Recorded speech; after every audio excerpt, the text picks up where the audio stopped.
વડોદરા જિલ્લાના સાવલી વિધાનસભા મત વિસ્તારમાં વિકાસ કાર્યને વધુ વેગ આપતા મોટાપુરા ગામે નવા માર્ગના નિર્માણ કાર્યનું વિધિવત ખાતમુહૂર્ત કરવામાં આવ્યું છે। મોટાપુરા ગામમાં આવેલા સુપ્રસિદ્ધ ડંફનાથ મહાદેવ મંદિર પરિસર ખાતે આયોજિત વિશેષ કાર્યક્રમમાં સાવલીના ધારાસભ્ય કેતનભાઈ ઈમાનદારના વરદ હસ્તે મોટાપુરાથી જીઆઈડીસી તરફ જતા મુખ્ય રસ્તાના વિકાસ કામોનું ખાતમુહૂર્ત સંપન્ન થયું હતું। આ પ્રસંગે સ્થાનિક ભાજપ સંગઠનના હોદ્દેદારો, ચૂંટાયેલા પ્રતિનિધિઓ, અગ્રણી કાર્યકર્તાઓ તેમજ મોટી સંખ્યામાં ગ્રામજનો ઉપસ્થિત રહ્યા હતા। આ નવા માર્ગના નિર્માણથી મોટાપુરા ગામના રહીશો તેમજ જીઆઈડીસી તરફ અવરજવર કરતા દૈનિક વાહન ચાલકોની સુવિધાઓમાં પણ મોટો વધારો થશે। આ તબક્કે ધારાસભ્ય કેતનભાઈ ઈમાનદારે સમગ્ર વિસ્તારમાં છેવાડાના માનવી સુધી પાયાની વિકાસ સુવિધાઓ પહોંચાડવાની કટિબદ્ધતા દોહરાવી।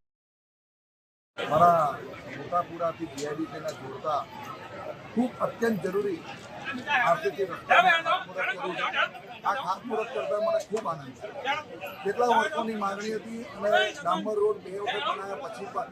જ્યારે નીચે કાળી માટી હોય અને ડામર અને કાળી માટી વચ્ચેનો સંપર્ક તૂટી જતો હતો અને રસ્તાની હાલત ખૂબ ખરાબ થઈ જતી, ત્યારે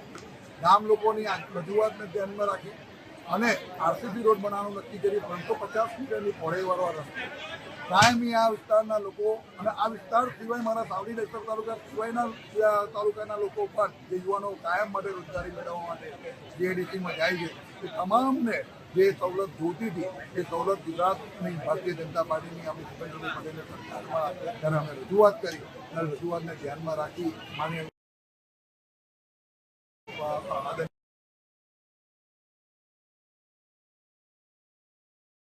મુખ્યમંત્રી ભૂપેન્દ્રભાઈ પટેલ અને નાયબ મુખ્યમંત્રી હર્ષભાઈ સંઘવીએ તાત્કાલિક મંજૂરી આપીને 2 કરોડનો જે આરસીસી રોડનો કામ કરવા જઈ રહ્યો છે, ત્યારે હૃદયથી આ વિસ્તારના તમામ જનતા વતી ખૂબ ખૂબ એમનો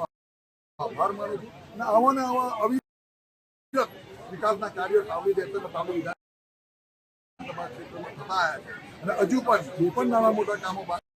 જે કામો પરિપૂર્ણ થશે એ પૂર્ણપણે મને વિશ્વાસ છે। ગુજરાતની સરકારમાં જ્યારે પણ વિકાસનું કામ લઈને ગયા છે ત્યારે ભારતીય જનતા હંમેશા એ વિકાસના કાર્યને પ્રાયોરિટી આપી છે। આજના દિવસ જોતા ખૂબ આનંદ અનુભવું છે અને જે મારું સન્માન, સ્વાગત અને જે મને પ્રેમ આપ્યો એ બદલ તમામ લોકોનો હૃદયથી ખૂબ ખૂબ આભાર।